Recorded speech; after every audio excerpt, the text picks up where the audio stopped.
ក្រោយដឹងថាកូនបំណុលម្នាក់គិតខ្លីបញ្ចប់ជីវិតសូដានីតាប្រកាសអហោសកម្មលុយជំពាក់ជាង$10,000តាមការសង្កេតគឺកន្លងមកតារាចម្រៀងអ្នកនាងសូដានីតាបានទម្លាយជាបន្តបន្ទាប់នៅឈ្មោះក៏ដូចជាអត្តសញ្ញាណកូនបំណុលរបស់ខ្លួនដែលជំពាក់លុយមិនព្រមសងក្នុងការទម្លាយនឹងប្រកាសរកកូនបំណុលនោះដែរនាងក៏តែងតែព្រមមានចាត់វិធានការតាមផ្លូវច្បាប់ទៅលើកូនបំណុលរបស់ខ្លួនរូបណាដែលមិនព្រមចូលខ្លួនមកដោះស្រាយឬសងលុយតាមកិច្ចសន្យានៃការខ្ចីប្រាក់ដោយឡែកអ្វីដែលធ្វើឲ្យគេចាប់អារម្មណ៍នាពេលនេះគឺសូដានីតាចេញមកម្ដងនេះហាក់ខុសប្លែកពីលើកមុនព្រោះថាសូដានីតាបានធ្វើការប្រកាសអហោសិកម្មចំពោះកូនបំណុលម្នាក់ដែលជំពាក់លុយនាងជាង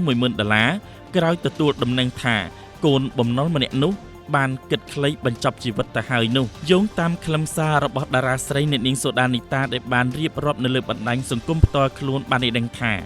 លុយ$12,331បងអហោសិកម្មឲ្យប្អូនចុះ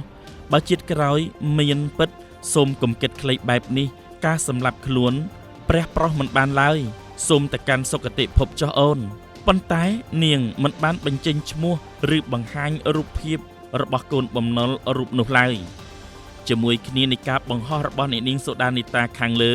ក៏មានការបញ្ចេញមតិសួរនាំមួយចំនួនពីអ្នកគាំទ្រដោយចង់ដឹងអំពីមូលហេតុដែលជនរងគ្រោះគិតខ្លីបញ្ចប់ជីវិតខ្លួនឯងផងដែរជាការឆ្លើយតប